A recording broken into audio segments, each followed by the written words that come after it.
Dragon vs. Dinosaur by Helen Bell and Deborah Allwright. The littlest witch and the wizard, her twin, were both very stubborn and both liked to win.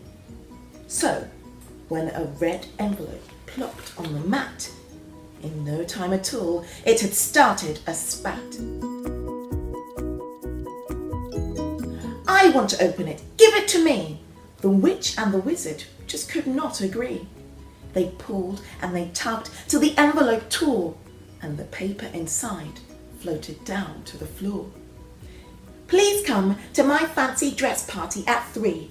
There's a prize for best costume and cream cake for tea."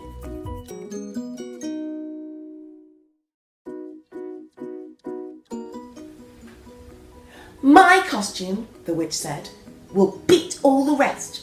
"No," cried the wizard, "mine will be best." The witch knew at once what she wanted to be, and she uttered a spell in a voice full of glee.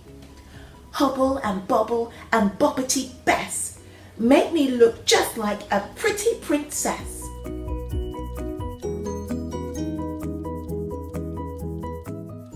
Her outfit was perfect. She wore a gold crown and rosy pink shoes and a pale lilac gown. She whirled and she waltzed round and round in her dress. In no doubt her costume would bring her success.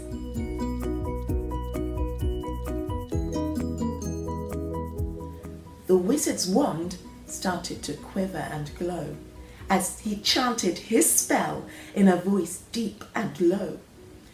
"Abracadabra and dabracadown, make me look just like a colourful clown."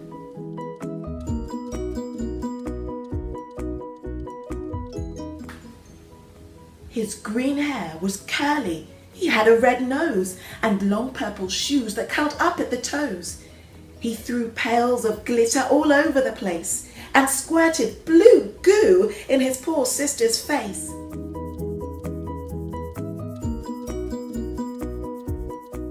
The witch, dripping goo, was incensed at his cheek.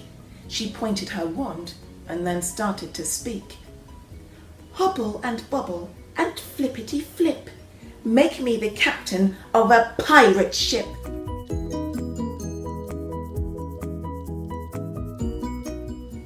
With eye patch and parrot and sharp silver hook, the witch was delighted with her pirate look. She made a dramatic, piratic marauder, a captain of chaos and rampant disorder.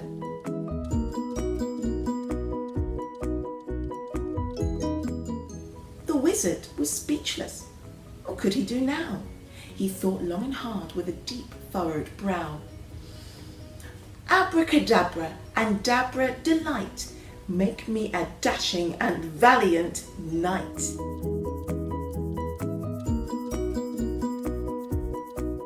His helmet, his sword and his armour were shiny. He felt big and brave, even though he was tiny. The contest continued for 10 minutes longer. First she was bigger, then he was stronger. Then she was furry, then he was hairy. Then she was spooky, then he was scary. This couldn't go on. They had reached a stalemate. Their battle would never be done at this rate. Then the witch thought of a genius spell, the one that would win her the fight, she could tell. "Hobble and bobble and dippity-daw, make me a hungry and huge dinosaur."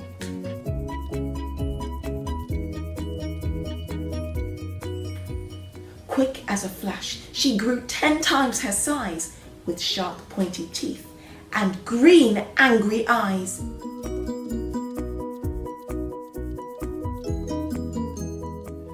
The wizard, afraid that he might end up eaten, had one spell to try out before he was beaten. "Abracadabra and dabracaflagon, make me a ginormous fire-breathing dragon." Quick as a flash, he grew 10 times his size, with hot smoky breath and red flashing eyes.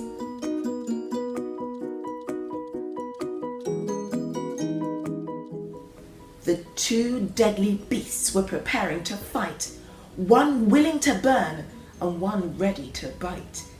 They seemed to forget they were sister and brother, each thinking only of harming the other. But then the huge dinosaur started to twitch. Her beastly behavior had summoned the itch.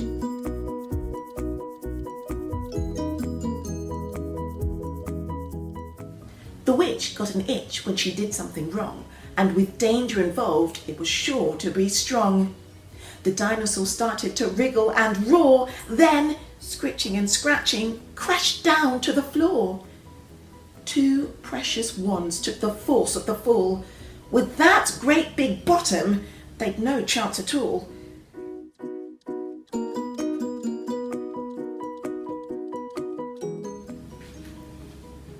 The spells were both broken, thanks to the itch.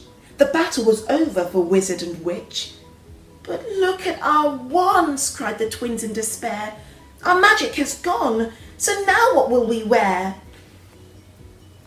The party got started at 3 on the dot, with loads of great fancy dress costumes to spot.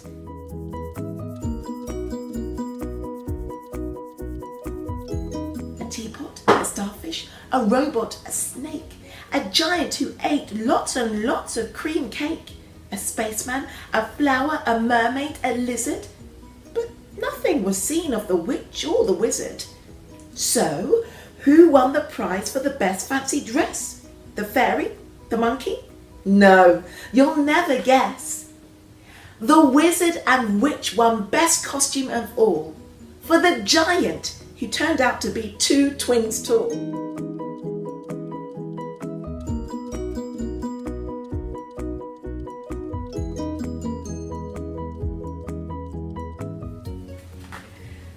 And when new ones arrived, they knew just what to do. A treat was in store for their friends old and new. The twins used their magic to play, not to fight, so their spells worked out well with no itches in sight.